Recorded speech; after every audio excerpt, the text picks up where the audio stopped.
विधानसभा लालगंज। बिहार के 243 विधानसभा सीटों में से एक लालगंज विधानसभा सीट है। वैशाली जिले में स्थित ये विधानसभा क्षेत्र हाजीपुर लोकसभा निर्वाचन क्षेत्र के अंतर्गत आता है। बता दें कि इस सीट पर साल 1951 में हुए चुनाव में कांग्रेस के ललितेश्वर प्रसाद शाही और चंद्रमणि लाल चौधरी विधायक चुने गए।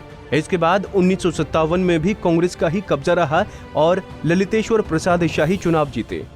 1962 में निर्दलीय बटेश्वर प्रसाद विधायक चुने गए। 1969 में एलटीसी के दीप नारायण सिंह चुनाव जीते। 1972 में भी दीप नारायण सिंह ही चुनाव जीते, लेकिन इस बार वो कांग्रेस की तरफ से चुनावी मैदान में थे। 1977 में जनता पार्टी के अरुण कुमार सिन्हा विधायक बने। 1980 में ललितेश्वर प्रसाद शाही एक बार फिर से कांग्रेस इंदिरा की तरफ से चुनाव लड़े और चुनाव जीत गए। 1985 में कांग्रेस के भरत प्रसाद सिंह चुनाव जीते। 1990 में जनता दल केदारनाथ प्रसाद चुनाव जीते। 1995 में जनता दल के ही योगेंद्र प्रसाद साहू विधायक चुने गए। 2000 में इस सीट पर निर्दलीय विजय शुक्ला ने कब्जा जमाया। 2005 के फरवरी में लोजपा के विजय कुमार शुक्ला विधायक चुने।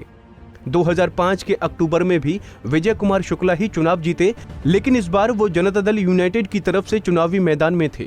2010 में भी ये सीट जनता दल यूनाइटेड के खाते में ही रही और अन्नू शुक्ला विधायक चुनी गई। 2015 में ये सीट एक बार फिर से लोजपा के खाते में गई और राजकुमार साहा विधायक बने। अब अगर आंकड़ों के हिसाब से बात करें तो साल 2015 के विधानसभा चुनाव में इस सीट पर लोक जनशक्ति पार्टी के राजकुमार साहा ने जनता दल यूनाइटेड के विजय कुमार शुक्ला को 20,293 वोटों से हराया और विधायक चुने गए। अवधेश सिंह को कुल 80,842 वोट मिले थे, जबकि दूसरे नंबर पर रहे विजय कुमार शुक्ला को कुल 60,549 वोट मिले थे। तो वहीं तीसरे स्थान पर रहे निर्दलीय शैलेंद्र कुमार को कुल 8,236 वोट मिले थे।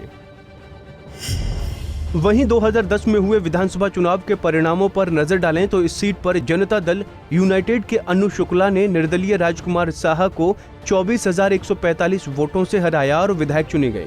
अन्नू शुक्ला को कुल 58,210 वोट मिले थे, जबकि दूसरे नंबर पर रहे राजकुमार साहा को कुल 34,065 वोट मिले थे। तो वहीं तीसरे स्थान पर रहे लोजपा के विनोद कुमार पंजियार को कुल 22,771 वोट मिले थे। वहीं 2005 में हुए विधानसभा चुनाव के परिणामों पर नजर डालें तो इस सीट पर जनता दल यूनाइटेड के विजय कुमार शुक्ला ने राष्ट्रीय जनता दल के राजकुमार साहा को 3,810 वोटों से हराया और विधायक चुने गए। विजय कुमार शुक्ला को कुल 36,852 वोट मिले थे, जबकि दूसरे नंबर पर रहे राजकुमार साहा को कुल 33,042 वोट मिले थे। तो वहीं तीसरे स्थान पर रहे लोक जनशक्ति पार्टी के भरत प्रसाद सिंह को कुल 12,698 वोट मिले थे। पिछले 3 चुनाव परिणामों पर नजर डालें तो इस सीट पर 2015 में लोजपा को जीत मिली थी, जबकि 2010 और 2005 में इस सीट पर जदयू का कब्जा रहा। पिछले चुनाव में जेडीयू और बीजेपी अलग अलग चुनाव लड़ रही थीं। इस बार एक बार फिर से जेडीयू और बीजेपी एक साथ चुनावी मैदान में हैं।